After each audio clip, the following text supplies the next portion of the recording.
Welcome to this episode of the Founders Fireside Podcast. What's up?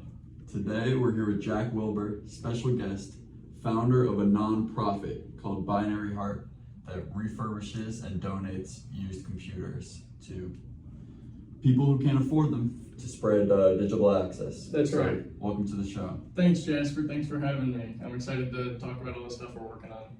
Let's do it. So tell me about Binary Heart. Yeah, so Binary Heart, founded, I know we talked, so it was a high school club before I joined it. It was founded in 2016 as a high school club at New Trier High School up in the North Shore of Chicago. I joined it in 2018. I was part of it pretty much all my time at high school, and I just loved it. I really love technology. That's always been my thing. In a lot of ways, it still is. But during COVID, we were doing work for Binary Heart, and we were able to donate computers to kids who had online school and weren't able to. They'd have to go to the library to do stuff like homework, and during lockdown, it was hard for them to get there, and if people were in the library, it was filled up. And so there was a lot of students, especially in the less well-served areas around us. And those kids couldn't do their schoolwork. They couldn't go to their classes. They maybe had a family computer, but they had two kids that both had school to go to. And so we were able to donate computers to help them. And I think that was really what kind of turned me from I love tech to I love helping people with technology.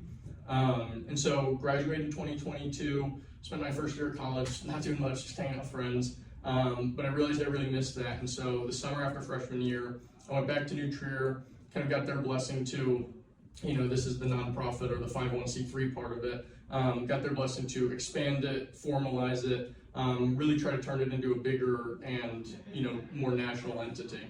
And so they were on board.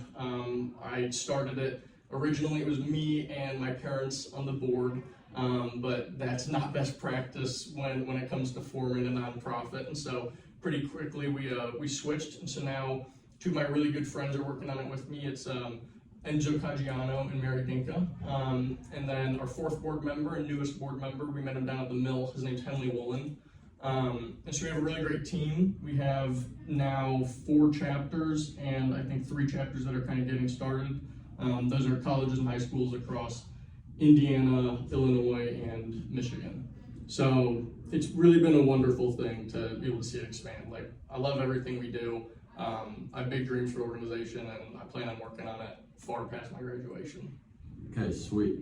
So you mentioned 4 board members. Yep. Can you tell me about the role that each of you play? Yeah, so that's actually something that we've been talking about recently is kind of we need to fill a specific role so that we can come up with to-do lists, work on stuff simultaneously and not have overlap or things that we need to go to somebody else to figure out. And so I was the president and everybody else was kind of executive directors. I think we've all decided that I'm going to be an executive director just like these guys are. I handle much more of the day-to-day workflow of everything. So where are we getting our computers from? What are we doing to repair it? What are we doing to make sure that the devices are wiped in the right way? And then where are we donating it to? Enzo is definitely much more on the tech side. He comes from a developer background. He's been involved, he's liked computers for longer than I have. And so he's kind of our de facto tech. He's also the president of the Northwestern chapter. And so he's built our website, helps with a lot of the software development that we're getting ourselves into, and kind of serves that. Mary Dinka, she is more for fundraising. She does outreach, partnership management. She's not super technical, but it's good to have someone like that on the team, somebody who can communicate in a way that isn't computers, technology. Communicate that mission to our stakeholders and really try to keep everybody on the right track. And then Henley is very experienced. He graduated from Yale. I believe he got his JD at Miami, and then I think he has a PhD in education. Don't quote me on that. But he's got his PhD from IU, and so he's got this very diverse skill set that is much needed for us. We pride ourselves on being a student-run nonprofit, but acknowledging that we do want to grow this into something that we have hundreds of chapters of. It's important for us to have A, these community stakeholders, he's a Bloomington resident, and B, to have somebody who has this experiential learning. They've had, multiple businesses that they've worked on, nonprofits they've worked with, And so he provides what I would say is more like large-scale strategic guidance. He helps push us to the next thing, and we make sure that whatever the thing we're working on runs well. Sweet. I like that you're aiming big. And I heard you mention software development. I know that you're like developing technology education for people. That's right. Yeah. So there's three main kind of tracks within Binary Heart. The core, the backbone of Binary Heart, the thing that all chapters will do is computer repair and refurbishment, and obviously donating those computers. So we take computers from the community. So if you had an old computer, you get a new laptop, and say your old laptop, for whatever, you don't want to sell it, it's a headache. So instead of getting rid of it, giving it to an e-waste recycler, you give it to us, we'd wipe the data off of it, we get it up to kind of our standard spec, which is like 256 gigs plus of memory, or of storage, 16 gigabytes plus of memory, put Windows 11 on it, and then we'd install Zoom and Chrome. If it can handle all that, we're good to go and we'll donate it. And if it's a super old computer, we'll harvest the parts we can out of it. The donation process really serves two purposes. The first is it's to get computers to people who need them, kind of unlocking these skills. We focus a lot on workforce development. Over 90% of jobs today require some level of digital skills that can't be found from like a phone. So it doesn't matter if you're an HVAC technician, a mechanic, or a plumber. You need to be able to use probably Windows computer. You need to be able to do inventory. You need to be able to log hours, whatever that looks like. And a lot of people don't have that. There's over 10 million households in the US that solely rely on a phone for digital access, and that doesn't build in the digital skills that they need to succeed in today's world. And so that's the first and foremost mission of Binary Heart. That's what started it. That's the root. That's what we're never going to stray from. On the backside of that, we're reducing e-waste, which is important. I am a lot more in love with the mission of getting the computers to people who need them, but it's a really cool byproduct that we can keep this stuff out of landfills for at least an additional 10 years. And if we ever do dispose of stuff, we try very hard to use certified recyclers, make sure the stuff isn't going to waste.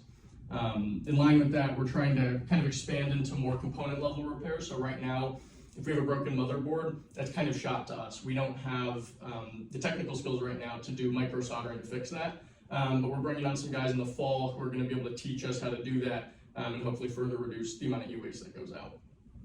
The other two things, we have education and then I would call software development, but it's also kind of web design. And so the education goes hand in hand with our computers that we donate. We've always done it in a sense. When I donate somebody a computer, I'll sit down with them for an hour and a half. I'll show them how to use the computer. I'll ask them what they're doing with it, and I'll show them how to kind of work through their common workflows.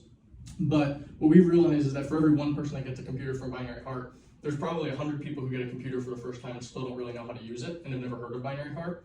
And so what I'd like to do is create website and modules that people could access online for when they get their first computer, super digestible, translatable. It could be understood by a 12-year-old or a 85-year-old. And so the three tracks within that we want to hit hard is, one is like senior tech help, so that's scam awareness, basic tech skills, trying to get them in touch with their family, get on a Zoom call, I think connectivity is a big thing that these guys lack. Another one is digital safety, and so we'll teach that to probably a combination of kids and parents. These curricula are being developed right now, and I say curricula being developed, but we're going to do what we can to kind of use pre-existing proven curricula out there and just create our own workshops around it. So we want to teach those at places like the Banneker Community Center, Monroe County Library, or at our other chapters, just kind of community hubs. And I think that's really important. I think today's day and age, we have so many people. I think what we have is the parents have grown up in a digital age. You're reaching the point where you do have parents who grew up with technology and familiar with it. I think what comes with that is a sense of detachment from your personal data. You think, well, it's all online anyway, so I'm not too worried about it. I think what we see there is kids that don't get the digital safety education that I did. Don't talk to strangers online, don't post your personal information, don't do X, Y, and Z. And I think that's really faded in the past couple of years. If I get on Call of Duty or Clash of Clans, someone gets mad and says, pull up to my address, and I think that's crazy. Like, I would never have done that. And I think people just need to be more cognizant of it. And so what we want to do is really just plant the seeds in the parents and the kids' head of like, look, you got to think about what you're doing online. Actions do have consequences. It's not into a vacuum, into a void. and that's a really important one to me.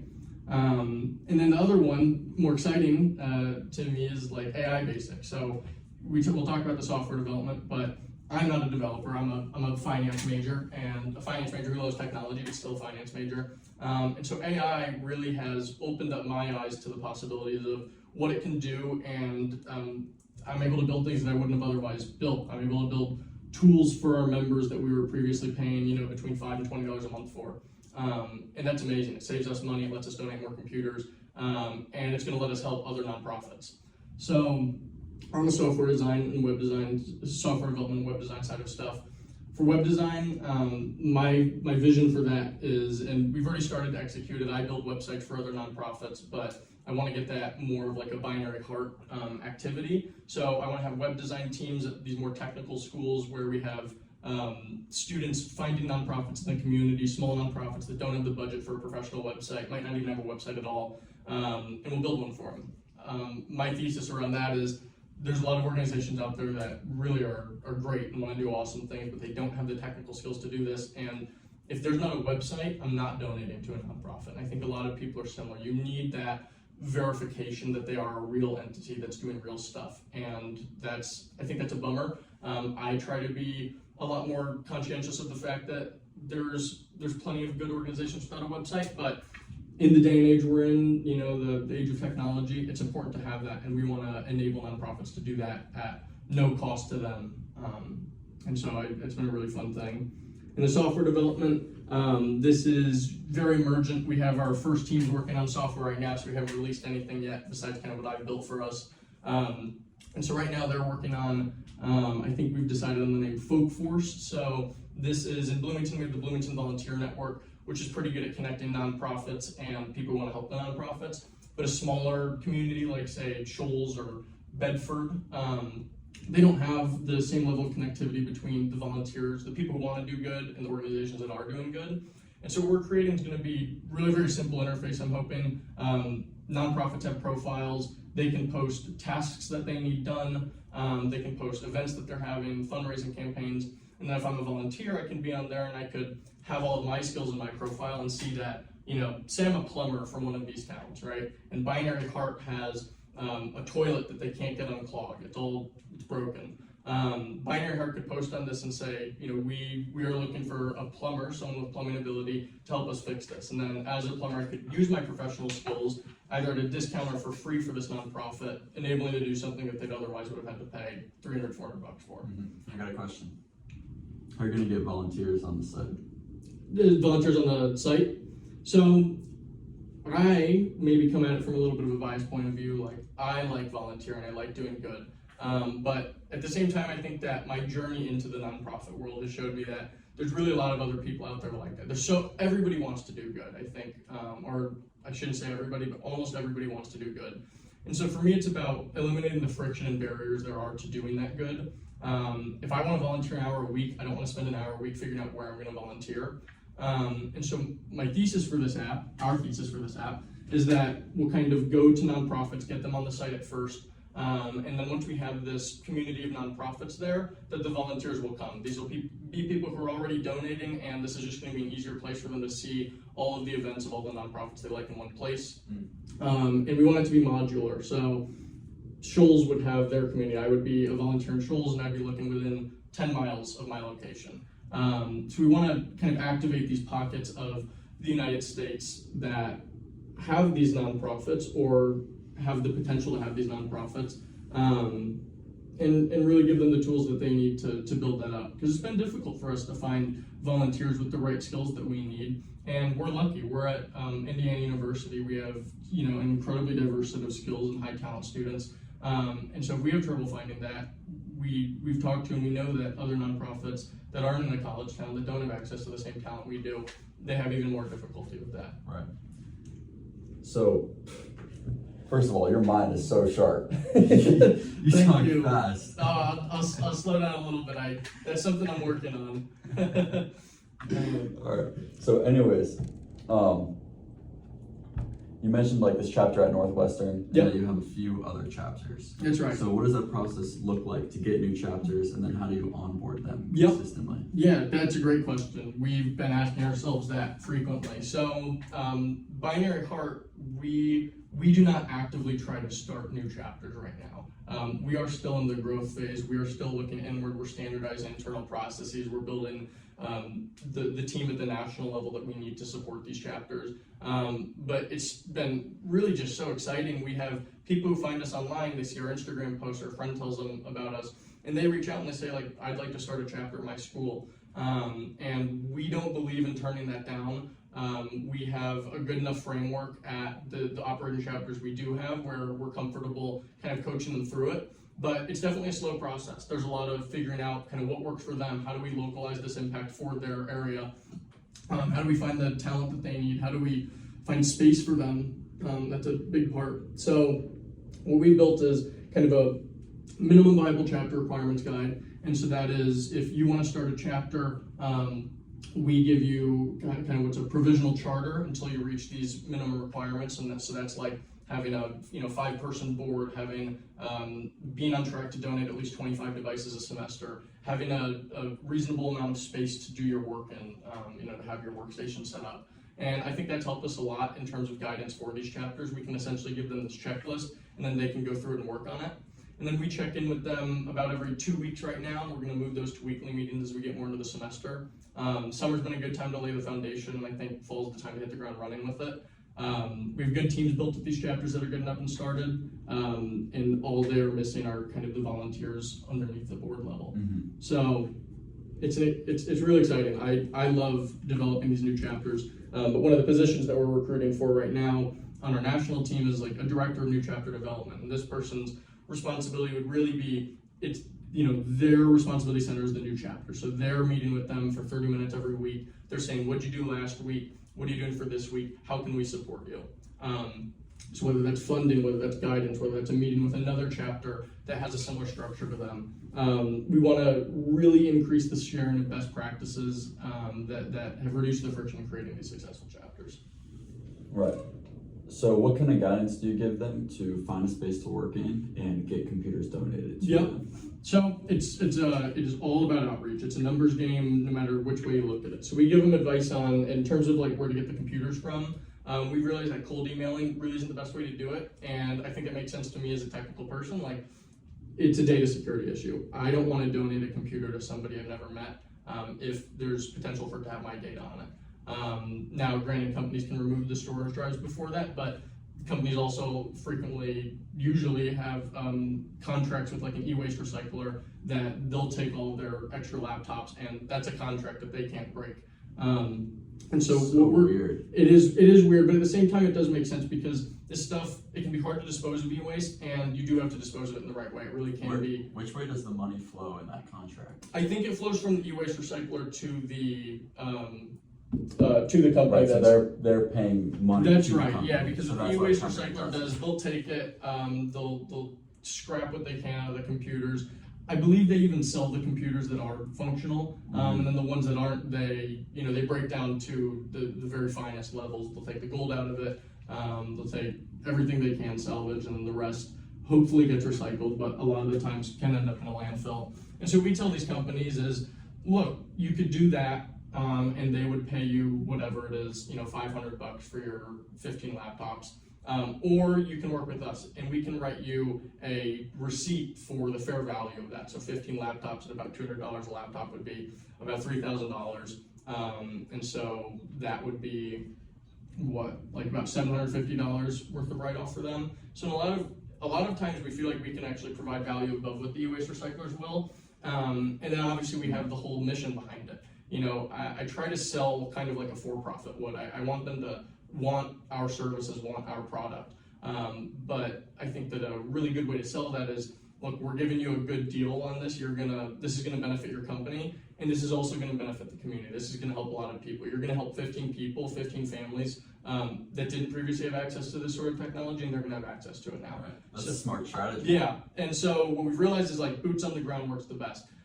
Going into different places, talking to them, targeting what I kind of think of as like higher funnel for it. So I'm talking to IT consulting firms, I'm talking to software development firms, I'm talking to construction companies, people who are interacting with entities and would know that this entity might have computers to donate. So instead of trying to go to every telecommunications firm within the 20-mile radius, it would help me to go to somebody who works with all the telecommunications firms and say, hey, you work with these guys. Do you have any idea if anybody switched out computers lately or is going to be doing so soon? That can help us target our efforts because it does take a decent amount of time to reach out to these people, and we only have so many volunteer hours.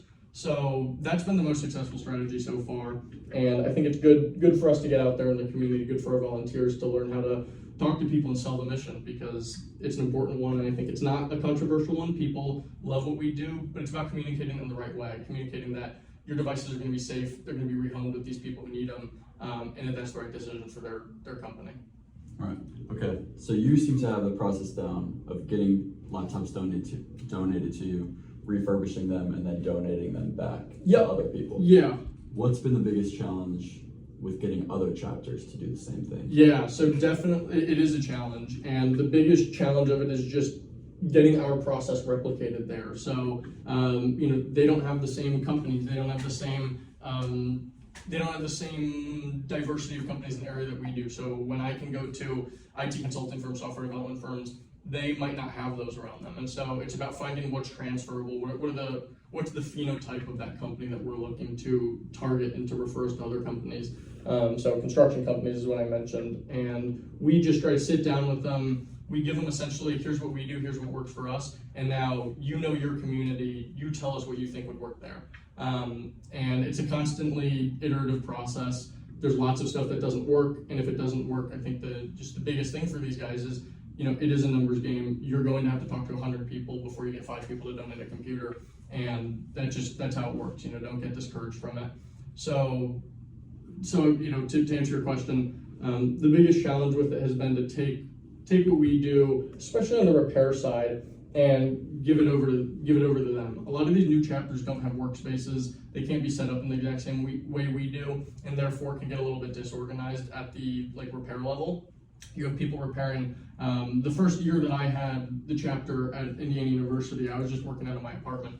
And it was good. I was able to fix 120 computers with the couple guys I worked with.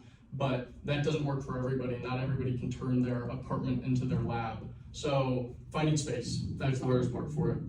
Need a space to work. Space is in demand, it costs money, it's real estate. So that, again, it's a numbers game, but it's strategic partnership. So it's talking to the university or the institution that the chapter is at. It's talking to the real estate and asset management arm of that. It's talking to community members or people on the board of trustees of the town who might know that there's a building sitting here and some old guy owns it, doesn't really use it, and might be happy to let us use the office space. Because where we're at right now, we don't have the money for $2,000 a month for one of these offices. Mm-hmm. Okay. So we have a tradition on the podcast where the last guest asks the next guest a question. Okay, all right. So Parker's got a question for you. Okay. He's wondering, if you weren't doing Binary Heart in the next 10 years, let's say you get it up to 100 chapters and then you decide you want to work something else. Yep. What do you see yourself doing? Sure. So I think first, I really strategically build up all of my stuff in my life so that doesn't have to happen. I want to work on Binary Heart for the rest of my life. I love what we do. And so it's a part of that. I do for-profit software development. We've started a little firm. It's me, Enzo, and two of our friends. And we are planning to build, we're just building software. So we take something that businesses use, hopefully at large scale. So Scribe is one that we're cloning right now.